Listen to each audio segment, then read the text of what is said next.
Hello friends, आज हम उस पर्सनैलिटी की बात करने जा रहे हैं जिससे आप लोग ऑलरेडी परिचित हैं। एपीजे अब्दुल कलाम, जो कि तमिलनाडु के रामेश्वरम शहर के एक छोटे से गांव में रहने वाले हैं। उनकी शुरू से ही आर्थिक स्थिति अच्छी नहीं रही है।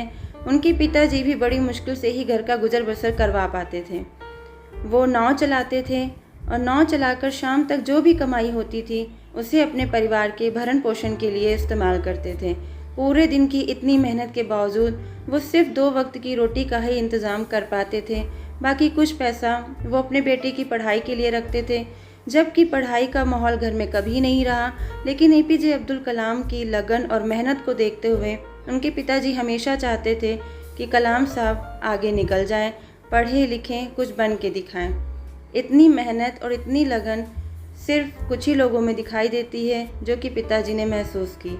एपीजे अब्दुल कलाम सुबह स्कूल जाने से पहले न्यूज़पेपर बेचा करते थे ताकि उनकी पढ़ाई का बोझ उनके पिताजी पे कम से कम पड़े। स्कूल देर से जा पाते थे क्योंकि न्यूज़पेपर बेचने में टाइम निकल जाता था, जिसकी वजह से उनका काफ़ी कोर्स निकल जाता था और उनके मार्क्स अच्छे नहीं आ पाते थे। पर हार्ड वर्क करने में वो कभी पीछे नहीं हटे। उन्हें शुरू से ही शौक़ था कि कुछ नया सीखा जाए, कुछ नया किया जाए। नई नई स्किल्स को पढ़ना, घंटों घंटों पढ़ाई करना, कई नई नई किताबें पढ़ना, उनका ये बहुत शौक़ था। बचपन से ही उन्हें इंडियन आर्म फोर्स में पायलट बनने की चाह थी और इसलिए उन्होंने स्कूलिंग ख़त्म होने के बाद मद्रास इंस्टीट्यूट ऑफ टेक्नोलॉजी में एरोस्पेस इंजीनियरिंग में अपना एडमिशन लिया। उन्हें सीनियर क्लास प्रोजेक्ट दिया गया जो कि कंप्लीट करना था, पर प्रोग्रेस को देखते हुए टीचर ने उनसे बोला कि तुम बहुत स्लो चल रहे हो, अगर ऐसे ही काम करोगे तो मैं तुम्हारी स्कॉलरशिप कैंसिल कर दूंगा। अगर तुम चाहते हो कि स्कॉलरशिप कैंसिल ना हो तो मुझे 3 दिन के अंदर अंदर ये प्रोजेक्ट पूरा चाहिए। एपीजे अब्दुल कलाम घबरा गए कि अगर ऐसा मैं ना कर पाया 3 दिन के अंदर तो मेरी स्कॉलरशिप कैंसिल हो जाएगी। इस डर से उन्होंने दिन रात 3 दिन के अंदर उस प्रोजेक्ट को कंप्लीट करके दिखाया, जिससे उनके टीचर बहुत खुश हुए। उन्होंने कहा, मुझे पता था कि तुम कर सकते हो, मैं सिर्फ देखना चाहता था तुम कर पाओगे कि नहीं। कॉलेज ख़त्म होने के बाद कलाम साहब ने इंडियन आर्म फोर्स में फ़ाइटर पायलट के लिए पोस्ट के लिए अप्लाई किया, पर बदकिस्मती से 8 ही पोस्ट थी जिसमें उनका 9वां नंबर आया और सिलेक्शन नहीं हो पाया। फिर उन्होंने DRDO ज्वाइन किया, जिसमें उनका मन नहीं लगा क्योंकि कुछ नया करने को नहीं मिलता था।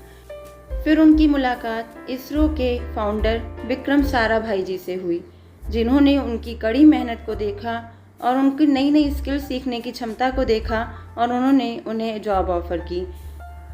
इसरो में कलाम साहब इंडिया के सबसे पहले सक्सेसफुल लॉन्च रोहिणी के प्रोजेक्ट डायरेक्टर थे। उन्होंने बाद में कई प्रोजेक्ट इनिशिएट किए, लेकिन जो सबसे सक्सेसफुल रहा 1980 में पृथ्वी मिसाइल, जो कि सबसे सक्सेसफुल लॉन्च रहा है।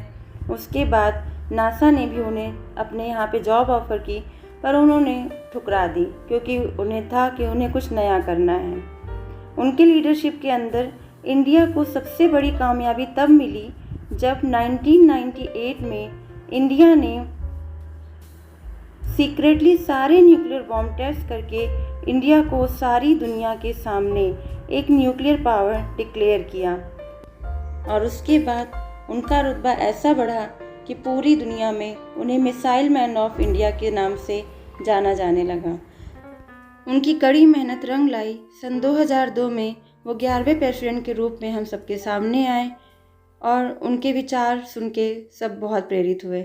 उनका मानना था सपने सच हो इसके लिए सपने देखना ज़रूरी है, और सपने वो नहीं जो आप सोते वक्त देखते हैं, सपने वो हैं जो आपको सोने नहीं देते हैं। एक और विचार, आत्मविश्वास और कड़ी मेहनत असफलता नामक बीमारी को मारने के लिए सबसे बढ़िया दवाई है।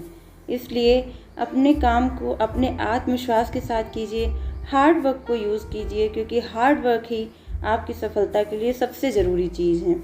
और आपको अपने गोल को पाने में ज़्यादा समय नहीं लगेगा, बस थोड़ी मेहनत, थोड़ा आत्मविश्वास और थोड़ी सी अपनी लगन ज़रूरी है। आत्मविश्वास के साथ किया गया काम ज़रूर सफल होगा। Thanks for watching.